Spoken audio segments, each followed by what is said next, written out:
Dans cette vidéo, je vais t'apprendre à toi comment gérer tes dépenses en période de fête. Comment éviter de trop dépenser en période de fête parce que beaucoup d'entrepreneurs ont ce problème. Ils peuvent gagner de l'argent, faire rouler leur business, mais en période de fête, ils ne peuvent pas du tout canaliser ou gérer leurs dépenses et ça peut détruire en fait ton business. Et c'est valable également pour toi qui ne parviens toujours pas à gérer ton argent au quotidien. Mais avant tout ça, si tu viens de tomber sur cette chaîne YouTube, je me présente à toi. Je m'appelle Coach Prophet, coach en art oratoire, développement personnel et en entrepreneuriat. Et sur cette chaîne, on partage de l'expérience. Sur cette chaîne également, on donne l'opportunité à d'autres gens de venir partager leur expérience en tant qu'entrepreneur. Et ici, vous allez toujours apprendre. Donc, abonne-toi, tu es au bon endroit et au bon moment. Abonne-toi maintenant, like la vidéo pour nous soutenir et après, j'attends ta réaction dans les commentaires. Merci beaucoup et on y va. Je vais être pragmatique avec vous. La première chose qu'il faut faire pour bien gérer ses dépenses,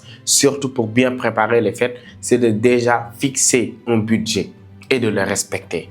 Comment? C'est-à-dire, on est bientôt vers la fête de Korité pour les musulmans par exemple. La première chose que tu dois faire, c'est de fixer déjà un budget maximal. Tu te dis que maximum, je vais peut-être pas dépenser 100 000 francs pendant la fête. Quand je dis 100 000, pour une seule personne, je pense que c'est trop de dépenser 100 000 pour juste la fête, voilà, la Korité.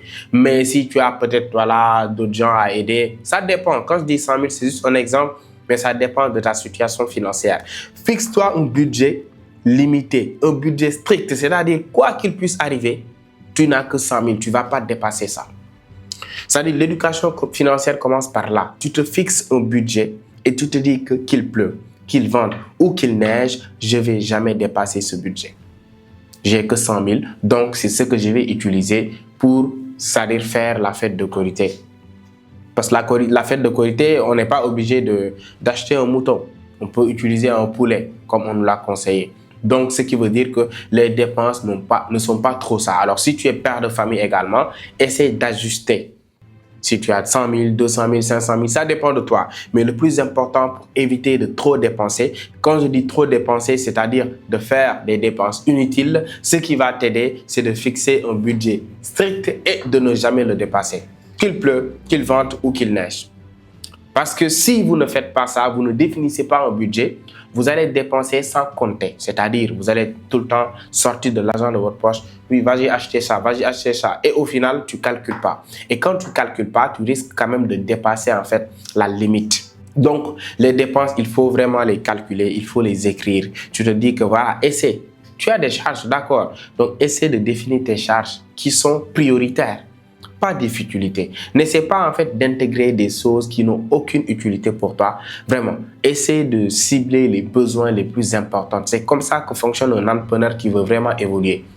Tu vas dépenser là où c'est vraiment prioritaire, pas sur des futilités. Voilà, des boubous qui coûtent trop cher. Voyez un peu, tu veux beaucoup de bling bling. Voyez un peu, il faudra vraiment vivre modestement dans un premier temps parce que tu es en train de te chercher. Tu es un entrepreneur, tu veux gagner beaucoup d'argent. Il faut éviter de trop dépenser sans pour autant compter. Alors ça, c'est la première chose qu'il faut faire si vous voulez vraiment devenir un entrepreneur prospère parce que malheureusement, on est en Afrique et en Afrique, c'est tout le temps la fête. C'est-à-dire, pendant toute l'année, il y a plusieurs fêtes en fait. Chaque mois, il y a une fête.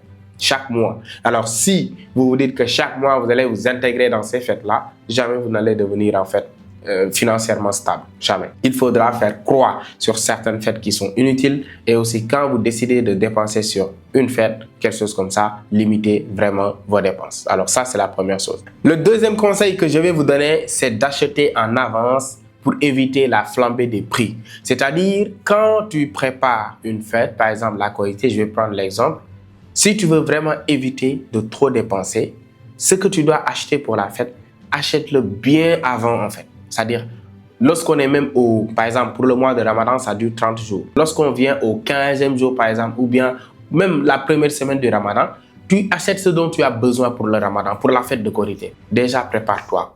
Si tu veux acheter des tissus, achète bien avant. Si tu veux acheter, par exemple, même l'alimentation, il y a certaines choses que tu peux acheter bien avant. Parce que souvent, en Afrique, on a tendance à augmenter les prix à l'approche des fêtes. Par exemple, si on on est dans la semaine en fait de la Korité, c'est-à-dire dans une semaine pour la Korité ou bien 5 jours, les prix vont, c'est-à-dire les commerçants, ils vont faire exprès d'augmenter les prix. Même les tailleurs également, c'est ce qu'ils vont coudre les costumes africains et tout ça, ils vont augmenter les prix. Alors, si tu veux vraiment limiter tes dépenses et bien gérer tes dépenses, il faut régler tout ça bien avant même qu'il y ait voilà, trop de bruit sur ça, que les gens puissent préparer, aller au marché. Tu as déjà tout acheté. Tu as déjà tout acheté et tu n'attends que le jour arrive pour pouvoir dépenser. Ça va t'éviter en fait de trop dépenser. Ouais, un peu. C'est pas une question d'être pingre, mais c'est juste une question d'éducation financière. Quand tu es dans un pays, par exemple, il faut vraiment comprendre comment fonctionne le pays. Et malheureusement, en Afrique, c'est souvent comme ça. À l'approche des fêtes, les prix vont augmenter. Le prix du mouton, le prix du poulet, le prix des tissus, tout va augmenter. Alors, si tu veux vraiment te préparer, il faudra que tu achètes bien avant, en fait, l'événement. Donc ça aussi, c'est le deuxième conseil que je te donne à toi, l'entrepreneur, si tu veux éviter de trop dépenser. Le troisième conseil que je vais te donner, c'est d'éviter d'emprunter de l'argent pour faire la fête. C'est-à-dire, il y a la Korité qui arrive, ouais, un peu. Toi, tu sais que tu n'as pas assez d'argent pour assurer tes charges, tu vas emprunter de l'argent pour faire plaisir à quelqu'un. Jamais il faut faire ça. Jamais. Il ne faut pas faire ça en tant qu'entrepreneur. Fais ce que tu peux, fais selon ton moyen. Ouais, un peu. Il ne faut pas en fait chercher plus. C'est ce que tu as fait avec ça. Quand on n'a pas les moyens de sa politique, on fait la politique de ses moyens. Mais toi, tu n'as pas de l'argent, tu sais que tu n'as pas de l'argent, mais tu vas emprunter de l'argent pour faire la fête. Mais après, il y a les dettes. La fête, ça va passer. Mais après, tu vas devoir bosser dur pour pouvoir rembourser tes dettes. Et comme ça, avec ce genre de comportement, jamais tu vas t'en sortir. Et un bon entrepreneur ne doit pas être habitué aux dettes. Ça détruit en fait ton ascension. Tu dois éviter les dettes à la banque. Vous voyez, avec certaines personnes, à un moment donné de ton business, tu as besoin en fait d'emprunter de l'argent à la banque pour développer ton business. Mais quelqu'un qui vient de débuter, il faut éviter les dettes au maximum. Travaille avec ce que tu as. Pour les fêtes, fais ce que tu peux faire là. Tu ne peux pas te permettre d'acheter un nouveau tissu, un nouveau boubou neuf, mais tu en as déjà. Prends les autres que tu as utilisés en 2019-2020. C'est-à-dire, il n'y a pas de problème. C'est toi qui le portes. L'essentiel est que ce soit propre. Voyez un peu. Si c'est pour la fête, les poulets, ce n'est pas une obligation. Même du point de vue de ta religion, Dieu ne t'oblige pas à faire la fête, faire la sauce, voilà, donner aux enfants de porter de nouveaux habits. Ça, ce n'est pas en fait une obligation, ce n'est pas une priorité. Il faudra s'en passer parce que tu ne peux pas le faire. Quand tu ne peux pas, c'est-à-dire assume que tu ne peux pas et là, tu vas pouvoir chercher comment faire pour pouvoir. Donc, il faudra que tu évites au grand maximum les dettes. Il faudra que tu évites également les emprunts. Ça va faire en fait que te faire sombrer.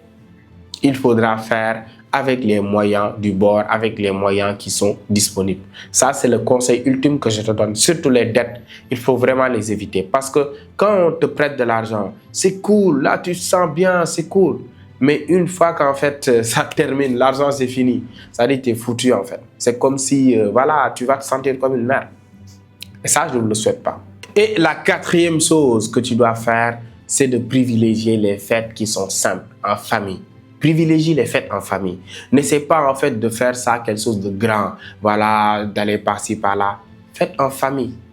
Tu n'es pas obligé d'amener tes enfants au niveau des parcs, au niveau de par-ci, par-là. C'est bien beau. Quand tu as les moyens, d'accord. Mais si tu n'as pas vraiment les moyens, fais une fête simple en famille. Vous êtes en famille chez vous. Voilà, vous minimisez les dépenses. Vous fêtez en vous. Regardez la télé. Voilà, dansez. Ça dépend. Faites une fête vraiment simple en famille où tu ne vas pas trop dépenser. Tu vas le faire selon ton rythme. Et personne ne le saura. Personne ne saura que tu as mangé peut-être du pain, tu as mangé par-ci. C'est-à-dire, ça va rester entre vous. Il faut privilégier parfois les fêtes en famille. Tu n'es pas obligé d'exposer en fait, de t'exposer même. Tu n'es pas obligé. Tu n'es pas obligé de voir ce que ton voisin a fait. Voilà, lui, il a amené sa femme par-ci, par-là, ses enfants par-ci, par-là. Voilà, donc il a porté telle ou telle chose. Il faut s'en foutre de tout ça. Lui, il en a peut-être les moyens. Ou bien même, il n'en a pas en fait les moyens. Mais toi, vraiment, tu n'as pas les moyens pour ça. Ou bien même si tu as les moyens pour ça, ce n'est pas une priorité. C'est pas une obligation de le faire. Il faudra vraiment gérer ça. Et ça, il faut pas de l'ego. Quand tu as de l'ego, tu peux pas le faire. Donc, privilégiez les fêtes en famille, parfois. N'essayez pas de vraiment sortir partout, dépenser par-ci, par-là. Ça va détruire votre business. Donc, c'est pas vraiment quelque chose que je vous conseille de faire. Et si tu te cherches, évite tout ça. Évite en fait de trop dépenser pendant les fêtes sur des choses qui ne sont pas vraiment obligatoires. Le 5e conseil que je vais vous donner, c'est quoi? C'est de penser à l'après-fête. C'est bien beau, les fêtes arrivent, tu dépenses, voilà, tu fais la fête comme il se doit, mais pense à après, une fois que tout soit terminé. Parce que de toute façon, tu vas arriver à ce stade. Tout va être terminé, voilà, tout le monde va recommencer à bosser. Et après toi, tu vas te retrouver avec des problèmes, avec des dettes que tu ne peux pas en fait combler. Tu vas te retrouver avec une certaine pression, tu vas devoir travailler encore pour te rattraper. Il y a des gens qui peuvent travailler pendant 1 an. Ils dépensent tout en une seule journée à travers une fête. Il faut penser à après. Comment est-ce que tu vas le vivre? Comment est-ce que tu dois faire pour vraiment te ressaisir? Comment est-ce que tu dois faire pour vraiment pouvoir gérer en fait tes dépenses? Il faut penser à ça. Cher ami, même Dieu vous le dit, pensez à demain. Pensez à demain. Il ne faut pas en fait tout le temps se concentrer sur aujourd'hui ou bien sur une seule chose. Toi, tu ne penses qu'à faire la fête comme tu veux, dépenser, aller par-ci, par-là, tu vois un peu. Mais tu ne penses pas à après. Comment est-ce que tu vas vivre ça? Comment tu vas le gérer? C'est important et souvent c'est quelque chose que l'on oublie. Donc il ne faut pas seulement se limiter à ce que l'on veut faire, mais aussi à l'après. Quand tout sera terminé, qu'on va ranger les bagages, que tout le monde rentre chez lui et que le lundi matin, comme on le dit, le lundi matin, tu dois aller travailler avec une certaine pression. Et la réalité des choses va te rattraper. Alors que tu as foutu tout ton argent en l'air, la réalité du monde va te rattraper. Et il y a d'autres charges qui vont t'attendre. Donc, si vous appliquez vraiment ces 5 conseils que je vous ai donnés, même dans votre vie personnelle, vous allez vraiment mieux épargner et mieux gérer votre argent. Cette vidéo, j'ai décidé de le faire parce que je sais qu'au moins ça va pouvoir aider 1 ou 2 personnes qui vont le suivre et qui pourront vraiment gérer leur business. Alors, si cette vidéo t'a été utile, je t'invite vraiment à t'abonner, c'est la moindre des choses, à liker la vidéo et aussi j'attends ta réaction dans les commentaires.